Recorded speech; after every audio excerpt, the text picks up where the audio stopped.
இன்றைக்கி நாம் சிறப்பான குரு பயிற்சி பலன்களை பற்றி தெரிஞ்சுக்கிட போகிறோம். குரு பயிற்சி வருகிற 1ஆம் தேதி 5ஆம் மாதம் 2024 மேச ராசியிலேருந்து ரிஷப ராசிக்கு பயிற்சி ஆகிறார். இந்த ரிஷப ராசியில் ஒரு வருடம் இருப்பார். இந்த ஒரு வருட காலம் மற்ற ராசிகளுக்கு என்ன மாதிரியான பலன்களை செய்ய போகிறாரு அப்படின்னு நாம் இப்போ தெரிஞ்சுக்கிடலாம். மிதுன ராசிக்கு இந்த ஆண்டு எப்படி இருக்க போகுது அப்படிங்கிறத பற்றி தெரிஞ்சுக்கலாம். மிதுன ராசிக்கு 12ஆம் வீடு அப்படின்னு சொல்லக்கூடிய விரயஸ்தானத்துக்கு குரு பகவான் வரார். இப்போ விரயஸ்தானங்களில் இருக்கும்போது விரயங்கள் நிறைய நடக்கும் அப்படிங்கிற ஒரு விஷயம் இருக்குது.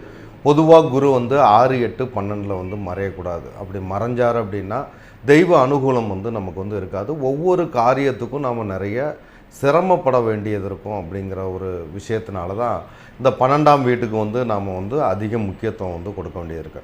கடந்த ஓராண்டு உங்களுக்கு 11ஆவது வீடுன்னு சொல்லக்கூடிய லாபஸ்தானத்தில் இருந்தாலும் பலவிதமான தீய பலன்கள் உங்களுக்கு நடக்க விடாமல் தடுத்த ஒரே ஒரு கிரகம் பார்த்திங்கன்னா குரு பகவான் மட்டும்தான். ஸோ இந்த குரு பகவான் இப்போது 12ஆம் வீடுன்னு சொல்லக்கூடிய விரயஸ்தானத்துக்கு வராரு.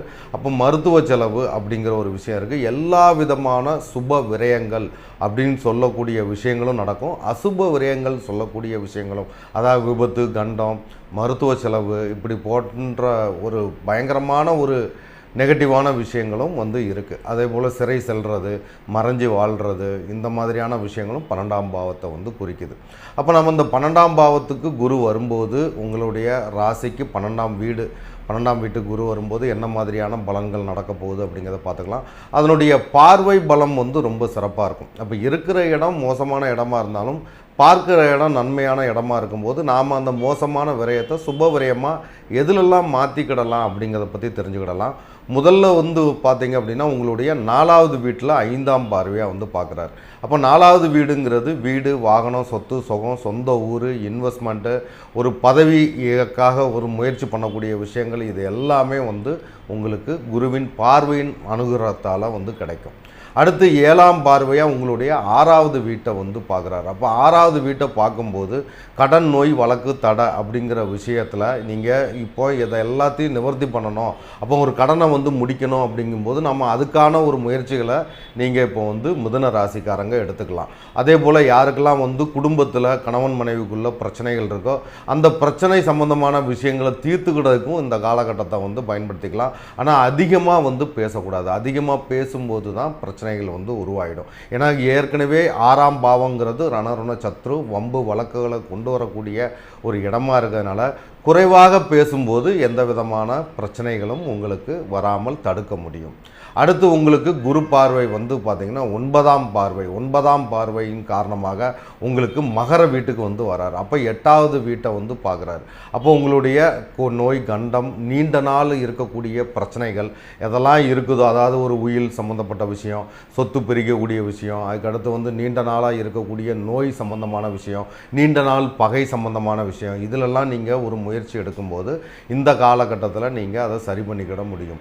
திடீர் விபத்து, கண்டம் ஏற்படாத தடுக்கக்கூடிய ஒரு விஷயமும் குருவுடைய பார்வைக்கு இருக்கனால வண்டி வாகனத்தில் போகும்போது, அதாவது வாகனங்களில் போகும்போது நீங்கள் ரொம்ப ரொம்ப ரொம்ப கவனமாக இந்த காலகட்டம் நம்ம இது பண்ணணும். எப்போதுமே 6, 8 விபரீத ராஜயோகம்னு சொல்லுவோம். அப்போ யாருக்கெல்லாம் திடீர்னு ஒரு விபத்தோ ஒரு கண்டமோ நடந்ததுக்கப்புறம் ஒரு பெரிய ராஜயோகம் ஏற்படுறதுக்கான ஒரு அமைப்பு இருக்குது. அதனால் நிச்சயமாக நீங்கள் இன்சூரன்ஸ் எடுத்து வச்சுக்கிறது நல்லது. இப்போ இன்சூரன்ஸுக்கு நாம் ஒரு பணத்தை செலவு பண்ணும்போது நமக்கு ஒரு அசுப செலவு வராமல் தடுக்கப்படுது முதல்ல.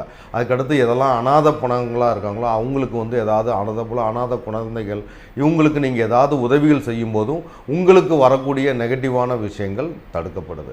அடுத்து குரூப்பாக விஷயங்கள் ஃபுல் அண்ட் ஃபுல் பாருங்கள், நீங்கள் கண்டிப்பாக நீங்கள் பரிகாரம் நிச்சயமாக செஞ்சுக்கிடணும். குரு வியாழக்கிழமை விரதம் இருக்கிறது, கொண்டக்கடலை நீங்கள் தட்சிணாமூர்த்திக்கு மாலையாக போட்டு கொண்டக்கடலை விநியோகம் பண்ணுறது. நம்ம மாலை போடுறது ஒரு கரை இருந்தாலும் விநியோகமும் பண்ணணும். குருவினுடைய காயத்ரி மந்திரத்தை சான் பண்ணுறது, குரு கோயிலான ஆலங்குடிக்கு போயிட்டு பிரீத்தி பண்ணிக்கிறது, இதெல்லாம் தொடர்ந்து பண்ணுங்கள். நீங்கள் ஒவ்வொரு மாதம் முடியாவிட்டாலும் ஒரு 3 மாதத்துக்கு ஒரு முறையாவது மிதுன ராசிக்காரங்க இந்த காலகட்டத்தில் நீங்கள் பரிகாரங்களை நிச்சயமாக செய்யணும். அப்படி செய்யும்போது உங்களுக்கு வரக்கூடிய பேராபத்துகள் எல்லாம் விலகி ஒரு சுப பலனாக நடக்கிறதுக்கு மிகுந்த வாய்ப்புகள் அதிகமாக இருக்குது. சரிங்களா? ஸோ அதனால் இந்த குரு பெயர்ச்சி உங்களுக்கு கொஞ்சம் சுமாரான ஒரு விஷயங்களை தான் வந்து கொடுக்க போகிறாரு. இருந்தாலும் பார்வையின் பலத்தை வந்து நீங்கள் பயன்படுத்தி உங்கள் வாழ்க்கையை வளமாக்கிக்கிடணும். நன்றி, வணக்கம்.